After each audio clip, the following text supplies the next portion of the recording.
I swear to God has been consuming. I swear to God has been suffering. Namura Jehovah Biakwaram. Hey, yes, I give a IGBOJA. My Igbo come to me, the credit to the Lord with me. Yes, I'm a morning and cause I am not going to need. Yes, Yanu chekwe adikisi chekwe kebo. Yanu chekwe adikisi chekwe kebo. Yanu budi adikisi kebo. Eze mo amotuwa diye.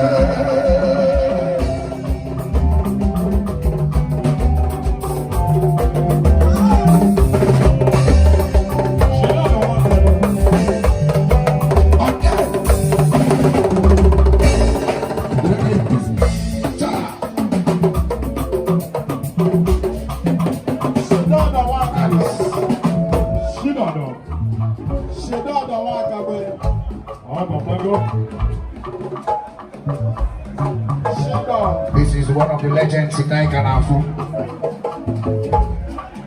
We will give him the respect because in Igbo-Jah, and I just say Naikanafu. Yes, sir.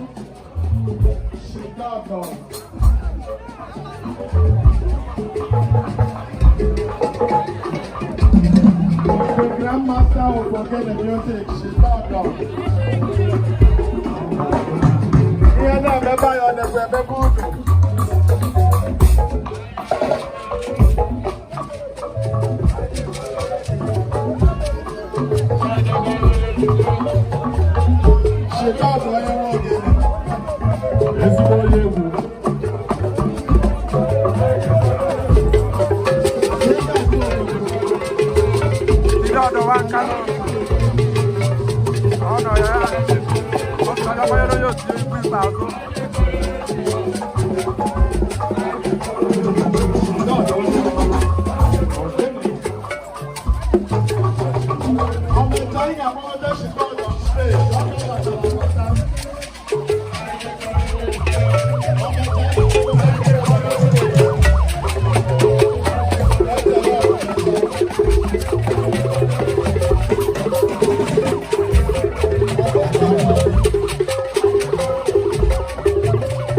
EZE York.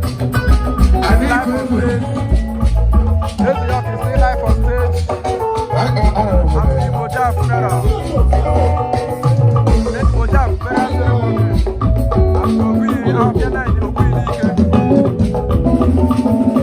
After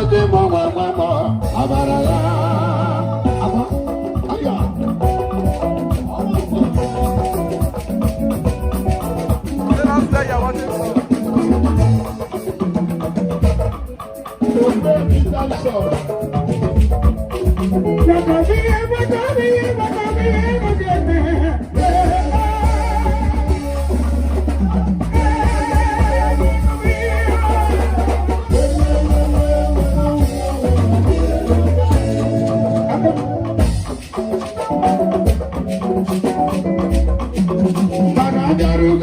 in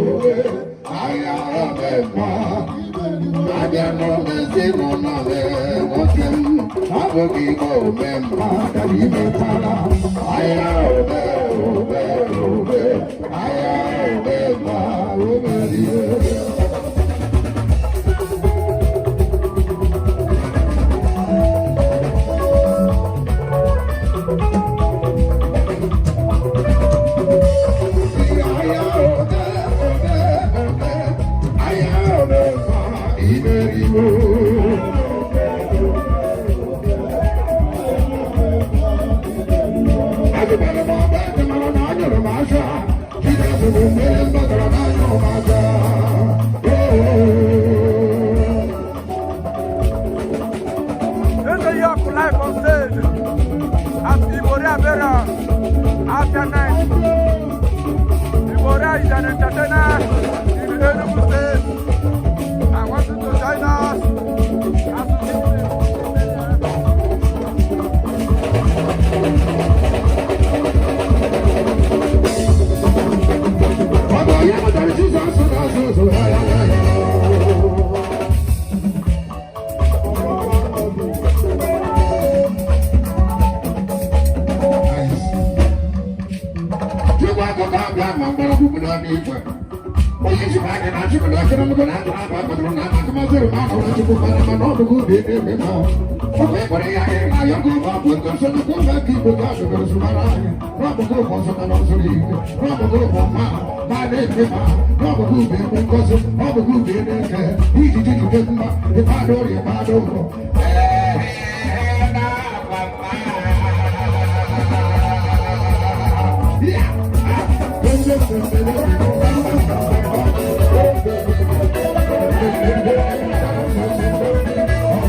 the other one,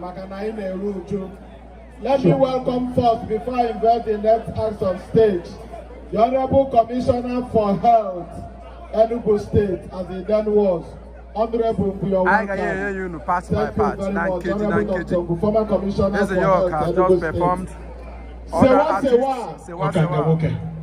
We'll be here. Say what? Will soon join now. Ndi Enugu na mwana wa Kolondia Banko.